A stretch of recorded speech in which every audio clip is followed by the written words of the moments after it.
suis Alain Foka, je suis sur Radio Univers, le laboratoire de la presse béninoise. La radio laboratoire, la radio de demain, l'avenir. Chaque fois, toutes les fois. Notre radio nous accompagne au quotidien. Radio Univers, votre compagnon de tous les jours. R comme radio.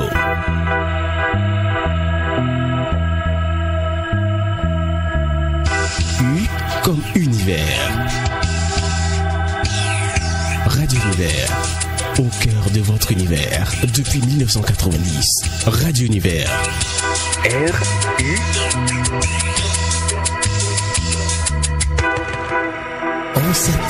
On s'active. Radio Univers. Tout de suite, les informations. Toute l'actualité universitaire en temps réel sur Radio Univers. Radio Univers, tout de suite, les infos.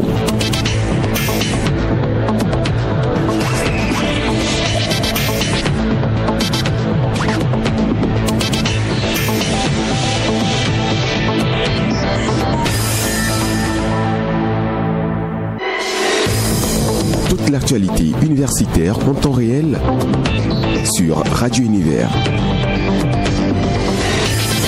Radio Univers, tout de suite, les infos.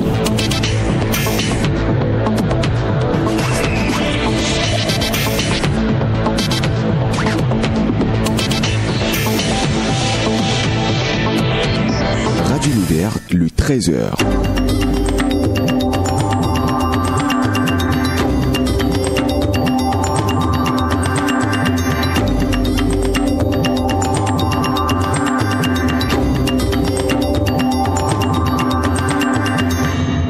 Il est 13h partout au Bénin et Univers Midi s'installe chez vous. Bonjour à toutes et à tous, les titres du journal.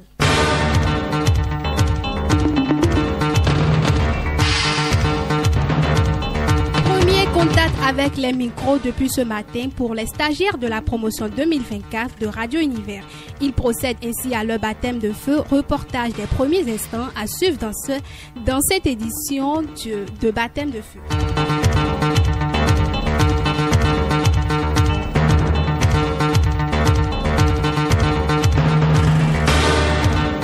L'ensemble artistique et culturel des étudiants EACE est en pleine préparation pour accueillir la 17e édition du Festival scientifique et culturel des clubs UNESCO universitaires de l'Afrique de l'Ouest. L'événement va se dérouler du 22 au 31 août prochain. Reportage des préparatifs découverts du FESCUAO dans ce rendez-vous informatif.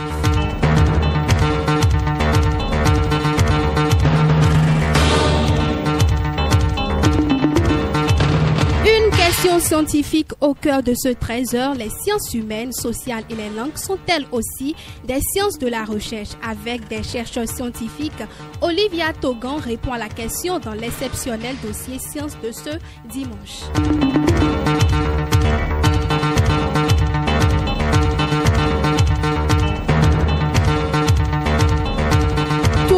Qualificatif UFOAB de la Ligue africaine des champions féminines de la CAF, Ainovi FC du Bénin va affronter AE Etincelle du Burkina Faso en demi-finale.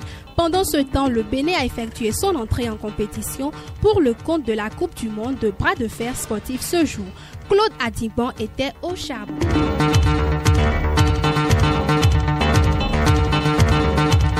C'est tout pour les titres, le développement c'est maintenant.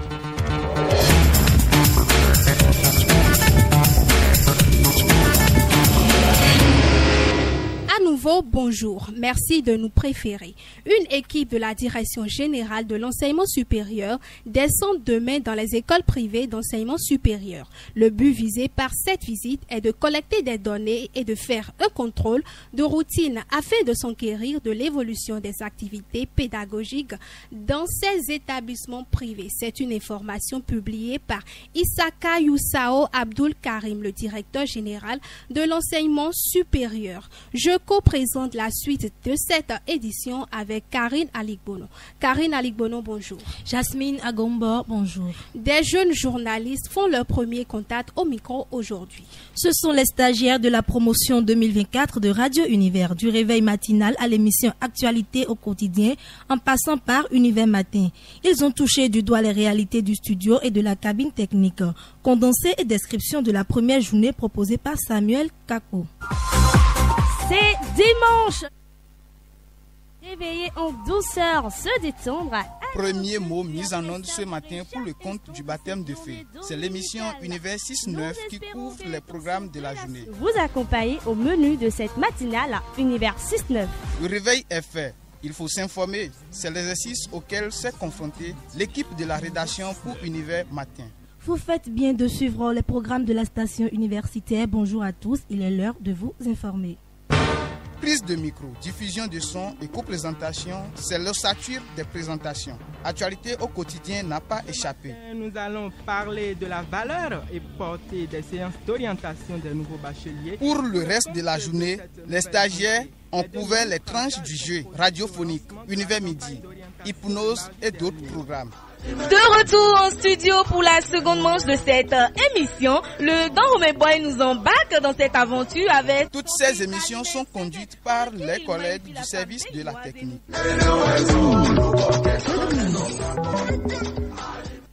L'Université d'Abomey-Calavi accueille du 22 au 31 août prochain la 17e édition du Festival scientifique et culturel des clubs UNESCO universitaires de l'Afrique de l'Ouest FESCUAO. L'organisation de cette année est confiée à l'ensemble artistique et culturel des étudiants EACE. Jasmine, les différentes sections de l'institution depuis quelques semaines s'activent pour une parfaite organisation de cette nouvelle édition. C'est dans ce cadre que vous vous êtes rendu sur les lieux pour constater le niveau de préparation de la session danse moderne.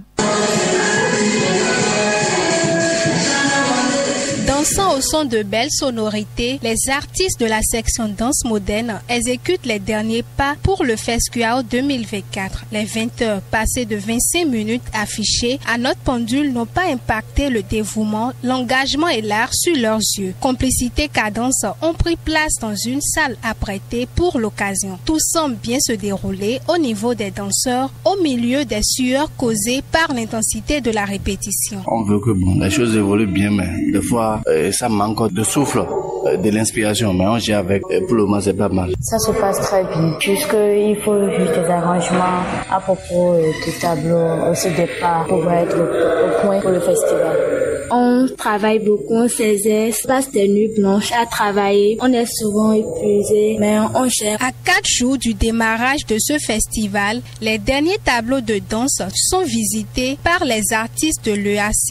Il s'agit de faire révisiter aux jeunes les derniers détails pour émerveiller le public estudiantin. Pakom Rumpati est le chef section danse moderne de l'EACE. Actuellement, je dirais que nous sommes en train de faire le filage, reprendre le filage à plusieurs fois. On ne finit jamais d'être prêt, mais on essaie de faire de notre mieux pour avoir le niveau au top. Le leadership féminin face aux enjeux du numérique et de la préservation de la paix est la thématique retenue pour le FESCUAO Bénin 2024. On reste collé à cette actualité du FESCUAO. Il s'agit d'un événement régional qui a pour but de favoriser le dialogue interculturel et l'expression artistique, vous dites. Oui, le FESCUAO permet également de réunir les étudiants pour célébrer les arts de la scène comme le théâtre et la danse.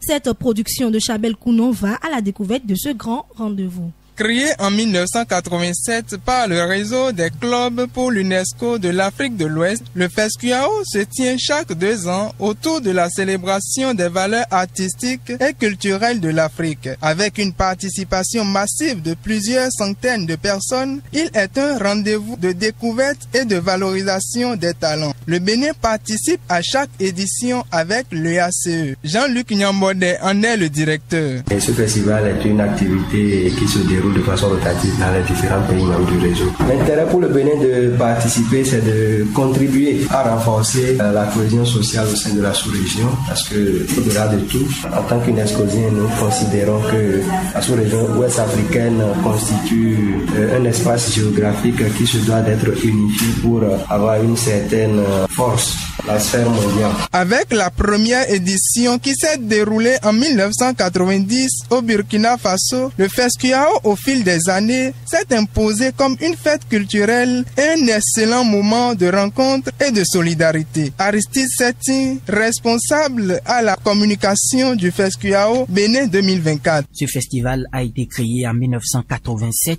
à Ziniaré, c'est au Burkina Faso, entre des jeunes leaders épris de paix et de culture panafricaine. La première édition du FESCUAO s'est tenue du 18 au 24 juillet 1990 au Burkina Faso sous le thème, je cite, Aïe culture, facteur de rapprochement des peuples. Ce festival réunit les différents pays membres du réseau scientifique. Des activités de toutes formes sont organisées au profit des festivaliers. Bernardin Labi, chef section théâtre de l'EACE. Le Mali, le Togo, le Niger, le Burkina Faso, la Côte d'Ivoire et le Bénin.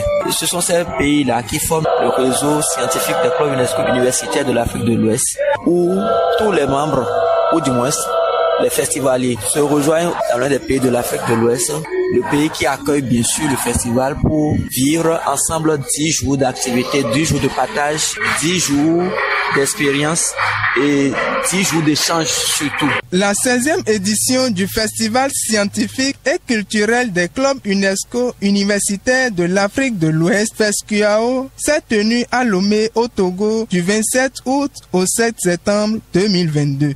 Le bureau fédéral de Marius Tchomakou est allé pendant 3 semaines s'enquérir des différents problèmes de ses camarades étudiants.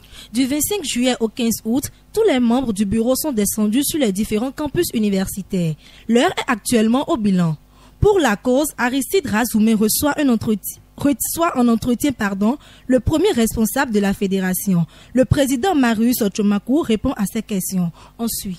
Marius Tchomakou, bonjour. Quel était le but de départ de la journée fédérale? L'objectif de notre tournée, déjà, non seulement de prendre contact avec les responsables étudiants à la base, au niveau de chaque entité respective, mais également de prendre connaissance des difficultés auxquelles ils sont confrontés au niveau de leurs entités respectives. Et qui nous permet déjà de savoir ce qui nous attend, de savoir les problèmes urgents que nous devons répondre et auxquels nous devons trouver solution déjà après notre prise de fonction, ou pour ne même pas dire à l'entame de l'année académique 2024-2025. Elle a pris fin cette tournée. Quel bilan en ressort? Parlant du bilan, déjà, je vous dis que le bilan est positif en ce sens que l'objectif de notre tournée est plus ou moins atteint. Que va donc retenir la couche estudiantine de cette tournée? Autrement dit, quelles seront les prochaines actions fédérales? Les différents problèmes soulevés sont beaucoup plus d'autres académiques. D'autres académiques, il y a le volet social également, notamment le volet de la restauration, le volet de l'hébergement, et le volet des infrastructures sportives. Alors, la question est de savoir si après cette tournée, il y a une modification sur notre plan d'action, je dirais, plus ou moins. En ce sens que l'idée déjà de cette tournée fait partie de nos plans d'action, ce qui peut-être nous facilite encore plus le travail. D'autant plus que lorsqu'on prend la majorité des entités, aujourd'hui, nous connaissons ce dont ils ont besoin. Nous connaissons les véritables problèmes auxquels sont confrontés ces étudiants-là. Ce qui nous permet déjà de prendre contact après le retour des congés, bien sûr, les différentes autorités, au niveau de chaque entité. Déjà de prendre contact avec les différentes autorités de chaque entité respective, histoire d'aborder des choses avec eux et voir dans la mesure du possible comment régler en réalité ces problèmes auxquels sont confrontés les étudiants au niveau de chaque entité. Président Marius Tchomakou, merci. Merci. À l'université d'Abomey-Calavi, une cérémonie de prise de fonction de l'organe de contrôle et du groupement des femmes engagées pour la progression va se tenir cet après-midi. C'est une initiative de l'association des étudiants de Tchakotome. Le leadership féminin, importance et stratégie de développement est le thème qui va faire objet de réflexion et de discussion au cours de cet événement. La salle DEC de la zone master de l'université d'Abomey-Calavi va servir de cadre pour la dite activité. Les travaux de réaménagement des voies de la zone administrative de l'université d'Abomey-Calavi vont prendre fin dans les prochaines semaines. Ces travaux démarrés depuis 2023 et censés durer 6 mois ont connu un retard d'exécution. Cela dû aux difficultés rencontrées par les travailleurs sur le terrain. Derrick Agonglo, chef chantier sur le projet de l'aménagement de l'université d'Abomey-Calavi, présente les difficultés rencontrées et les études faites pour réorienter les travaux. La difficulté majeure qui pèse, c'est la difficulté lors de la période des pluies. On ne peut pas encore travailler sous la pluie et ça va donner un bon rendement. On a dû, dans la période de pluie, faire quelques sessions d'activité. La durée, vous savez, on a des contraintes sur le terrain. Et suite à ces recommandations, il y a eu des travaux complémentaires d'études. Après ces études qui ont duré pratiquement 2 mois, on a dû relancer des activités d'avenant, c'est-à-dire des travaux qui sont rentrés en avenant, qui n'étaient pas dans le projet. En premier lieu, on avait un délai d'exécution par rapport au marché initial qui court de 6 mois. Et à ça, cela s'ajoute le travaux pour les avenants qui, après études et conformité, sont retenus pour 4 mois. Les travailleurs s'efforcent pour rendre les voies accessibles avant la rentrée prochaine. Ils pensent désormais à quoi choisir pour poursuivre leurs études au sein des campus universitaires du Bénin. L'heure n'est plus au repos à leur niveau. Eux, ce sont les futurs étudiants. Depuis 4 années, un système de classement est mis en place par le gouvernement béninois. Il amène les jeunes bacheliers à faire 3 choix de filières selon leurs notes du baccalauréat. Mais beaucoup tiennent compte de leur ambition de bénéficier des allocations universitaires et passent banalement du côté du bon choix de filière.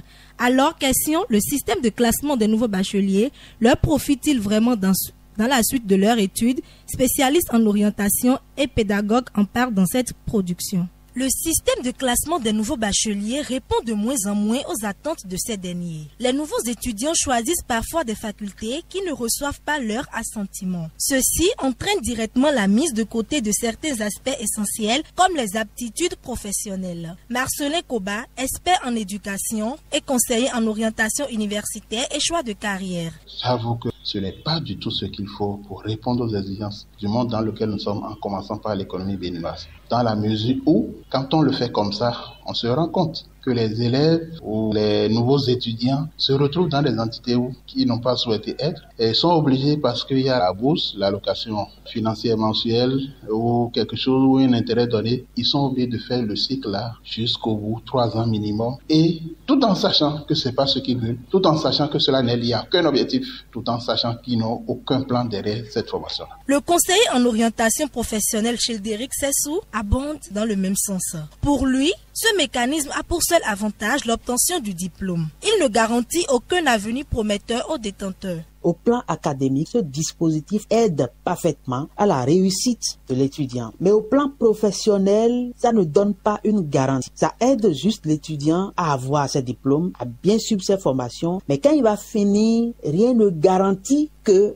il sera donc logé à un bon endroit dans le domaine professionnel, sur le marché de l'emploi. Des années en arrière, il fallait totaliser une certaine moyenne avant d'avoir droit aux allocations universitaires. Mais grâce au classement, même avec la moyenne de 10, il y a possibilité de recevoir des bourses universitaires. Dr Edmond Winton, psychopédagogue et consultant en orientation scolaire et universitaire. On allait directement dans les établissements après les concours. Ce n'est plus le cas. C'est ceux qui ont 12 aujourd'hui, c'est-à-dire mention assez bien, tout de même, qui passent les concours. Et les autres peuvent le faire à titre payant. Mais avec ce système, quand même, il y en a rapidement qui obtiennent des bourses et des semi-bourses et ça les accompagne. Même des gens ayant 10 de moyenne peuvent être menés à avoir la bourse. Alors donc, c'est pas un mauvais système en soi. Le but visé par cette initiative du gouvernement est de faire une stricte répartition dans les filières. Mais cela doit prendre en compte les visions et passions des jeunes. Il ne doit pas se faire uniquement en fonction des notes obtenues après l'examen du baccalauréat, ont précisé les spécialistes. Les universités publiques du Bénin offrent la possibilité aux étudiants de se faire former dans des activités para-académiques. Au sein des institutions spécialisées dédiées à ces formations, ils acquièrent les compétences pour valoriser leurs talents dans d'autres domaines et s'en sortent sur le marché de l'emploi. Quelles sont les opportunités qu'offrent ces institutions et quelles sont les raisons de s'intéresser à leur formation? Amaxico répond à ces questions dans cette production. Se faire former dans les institutions universitaires est une opportunité de réussite. L'ensemble artistique et culturel des étudiants EACE, l'Union culturelle et artistique des étudiants EKE, la Croix-Rouge universitaire, le CECAL sont entre autres institutions à formation para-académique. Elles aident à une insertion un peu plus rapide professionnelle. Jean-Luc Nyambodé, directeur de l'EACE. Les opportunités sont légion. D'abord, la plupart de ceux qui s'inscrivent ici ont la possibilité de sortir entrepreneur, ou tout au moins de quand même pouvoir s'insérer facilement dans une entreprise existante déjà, parce que c'est des compétences pratiques qui sont dispensées. Au-delà de la théorie, on fait de la pratique et cela vous permet de savoir faire quelque chose de concret à votre sortie de l'EACE. Et donc, si vous n'avez pas les moyens de vous installer tout de suite à votre propre compte, vous avez quand même la possibilité de vendre vos services, prestations à une entreprise qui est dans le besoin pour pouvoir vous faire les moyens d'ouvrir votre propre entreprise. De grands noms sont sortis de ces formations. L'honorable Patrice Tou, fidèle anator pour la musique et le théâtre. Gildas Prince Abalo, chef section danse classique de l'UKE. Je prends par exemple de notre honorable Patrice Tou. Avec la danse, il a su gagner beaucoup de choses. Par exemple aussi, il y a le monsieur Herman Sativi. Herman Sativi, il a aussi fait la section. Il a été chef section ici. C'est grâce à la danse, il a pu trouver son boulot. Jean-Luc Nyambodé rajoute. Là, les Marcel Jounon, aujourd'hui directeur de l'ensemble artistique national, qui n'existe plus, mais président de la troupe Toara, il a pris part à l'EACE. Il y a également les Ignace Etchenou, les Marcel Orufiko, Théodore Béanzin, paix à son âme. Tous ceux-là ont fait l'EACE. La presse en a également donné. Tanguy Yagoyi, Gilles Odilon Yakoubou et bien d'autres. Barnabé Aïssi, actuel rédacteur en chef adjoint du journal Le Révélateur. Je vais bien évidemment commencer par le premier directeur de publication de cette maison, Christian Parfait Aoyo. Il est membre de la cellule de communication du plus grand parti de la mouvance du Bénin, l'Union progressiste Le Renouveau. Et il y a la docteure Zakiat Bonoubo qui a préparé le journal. Les formations au sein de ces institutions sont données aux étudiants qui les désirent parallèlement à leurs études universitaires. Elles n'empiètrent aucunement sur les activités académiques. Une courte pause et on prend connaissance du dossier sciences. Le journal Les sciences. Les sciences humaines et sociales et les sciences du langage forment un ensemble de disciplines étudiant divers aspects de la réalité humaine. Force est de constater que les disciplines relatives à ces domaines sont reléguées au second rang. À la question de savoir la place qu'occupent ces sciences dans le monde de la recherche, Olivia Togan est allée à la rencontre des chercheurs scientifiques de différents domaines pour nous donner la réponse dans le dossier sciences exceptionnelles de ce jour. Les sciences sociales remplissent les 4 critères sur la base desquels les disciplines scientifiques se constituent. Bien qu'étant sous-estimées, elles sont des sciences. Professeur Todi Amouzouvi, sociologue. Par définition, il faut 4 éléments essentiels pour qu'une discipline scientifique se constitue. 1. Il faut sa tradition. 2. Il faut son objet d'étude, son domaine de définition. 3. Il faut sa méthode, la démarche méthodologique, ses techniques propres à elle. 4. Il faut les résultats. Et quand vous prenez ces 4 critères-là, la sociologie remplit les critères les uns après les autres. Elle remplit, ou les sciences sociales remplissent tous ces critères-là. À partir du moment où on remplit ces critères, elles sont des disciplines scientifiques. Les sciences de l'information et de la communication, quant à elles, fonctionnent sur la base de certaines méthodologies élaborées par les sciences sociales et les sciences exactes. Dr Géraud Awandinou, maître de conférences en sciences de l'information et de la communication. Les sciences de l'information et de la communication étudient les questions liées à la communication et à l'information au sein des sociétés et donc se base également sur des règles éprouvées et sur des théories qui ont été essentiellement élaborées peut-être par des sociologues, par des psychologues. Les sciences sociales et les sciences du langage et de la communication se retrouvent dans la catégorie des sciences molles, contrairement aux sciences exactes qui sont des sciences dures. Fidèle Ayena, enseignant-chercheur à la faculté de droit et des sciences politiques FADESP. Nous allons distinguer ce qu'on appelle les sciences dures, les sciences appliquées, ça s'appelle les sciences dures, les mathématiques, tout ce qui se fait dans un laboratoire avec un microscope, etc. C'est cela qu'on va appeler les sciences dures. La mécanique, c'est des sciences dures. Mais à côté des sciences dures, vous avez aussi les sciences molles. C'est quoi les sciences molles? C'est les sciences humaines et sociales, à l'intérieur desquelles vous avez plusieurs spécialités, plusieurs disciplines. Les sciences de langage, c'est bien sûr une science. Les sciences sociales diffèrent des sciences exactes à travers les méthodologies utilisées dans chacune de ces sciences, renchérit le docteur Eugène Okey, enseignant-chercheur spécialiste de didactique des sciences. En sciences exactes, disons, les approches de recherche sont souvent des méthodes expérimentales rigoureuses où les variables sont contrôlées pour établir des relations de cause à effet. La modélisation mathématique et la théorie jouent également un rôle central dans la formulation et la validation des hypothèses. En sciences sociales, les approches de recherche sont généralement des méthodes qualitatives et quantitatives pour recueillir des données à partir d'observations sur le terrain. La science n'est pas un domaine réservé à un groupe restreint de matières. La sociologie, la linguistique, l'histoire et l'archéologie sont toutes des sciences.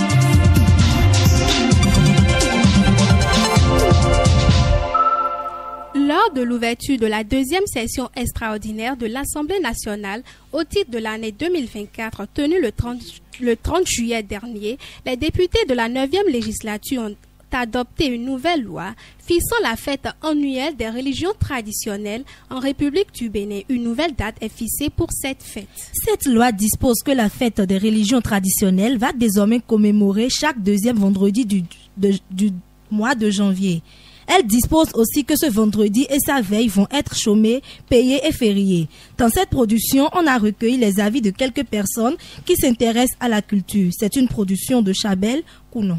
Le changement de la date de la fête annuelle des religions endogènes répond d'abord à un impératif de courte durée qui était dédié à cette fête. Le nombre de jours est passé de 1 à 2 et plus largement le week-end. Pour le prêtre Tron Marc Oussinou Atropo, cette modification ne peut qu'être positivement perçue. Quand on férie le jour qui suit et on est à l'aise, on est à la maison. Chez nous, vous finissez de fêter immédiatement, vous retournez au travail, tout fatigué. Et la fête est même encore dans les veines et dans le sang. Les fêtes sont encore en transe et vous retournez au travail. La fête qui s'organisait le 10 janvier rassemble diverses activités culturelles et fait intervenir le culturel et le spirituel. Ce volet ne change pas avec la nouvelle date. Les Vodun Deis gardent toujours leur originalité. Professeur Raymond Assogba, sociologue, biologue à l'université d'Abomey-Calavi. Le 10 janvier a été constitutionnalisé et je ne pense pas que le projet de loi a annulé le 10 janvier. Donc en conséquence, c'est en fait, on ajoute la nouvelle formulation au 10 janvier. Ce que fait le chef d'État, c'est d'amplifier les modalités de visibilité du vaudou. Cette modification répond également à un...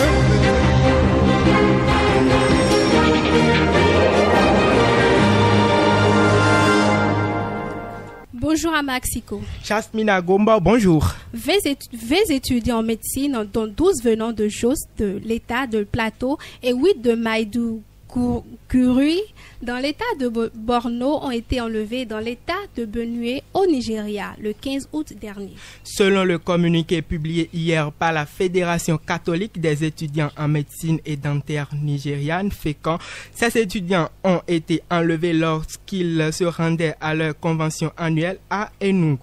À travers un réseau social, une des victimes a envoyé ce vendredi 16 août un message selon lequel sa vie a été celle des autres otages seraient menacés si leurs ravisseurs n'obtiennent pas de réponse à leur demande. En effet, ces ravisseurs de ces 20 étudiants exigent une rançon de 50 millions de naira, soit 28 millions d'euros. Il faut rappeler, en 2022, une loi a été adoptée interdisant de verser de l'argent aux ravisseurs du Nigeria. La police nigériane déclare rechercher les étudiants de façon active. Il s'agit du 3e enlèvement visant des universitaires depuis 6 mois dans l'état du Benue. Bien à vous à Maxico. La dernière ligne droite de cette édition, c'est la page des sports avec Nazifat Seydou. Le journal, la page des sports. Nazifat Seydou, bonjour. Bonjour Jasmine Agombo, bonjour à tous nos amis sportifs. Coupe du monde de bras de fer sportif, Claude Adingban éliminé au bras de gauche. Le ferriste béninois a débuté la compétition en force, remportant avec tact et sérénité son premier match contre la Moldavie, pays organisateur. Malgré ce départ prometteur, il faut reconnaître que ses efforts n'ont pas pu égaler ceux de ses adversaires du Kazakhstan, le pays champion en titre de sa catégorie. En somme, le Béninois compte une victoire et 2 défaites synonymes d'élimination en bras gauche. Claude Adingban va revenir dès demain pour le bras droit. Marie-Rose Laleye, l'autre représentante béninoise, est attendue également. La championne d'Afrique va faire son entrée en compétition le jeudi et le vendredi prochain. Merci à vous Nazifat Seydou pour ces informations sportives qui mettent fin à l'édition de ce jour réalisée par Aristide Razoumen à la cabine technique Archimède Zoumanva. Devant ce micro, Jasmine Agombo. Merci de nous avoir suivis et bonne suite de programme sur la station universelle.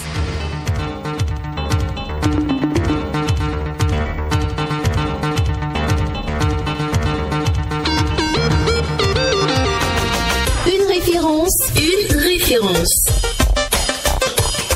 Radio Univers, fournisseur officiel des autres radios.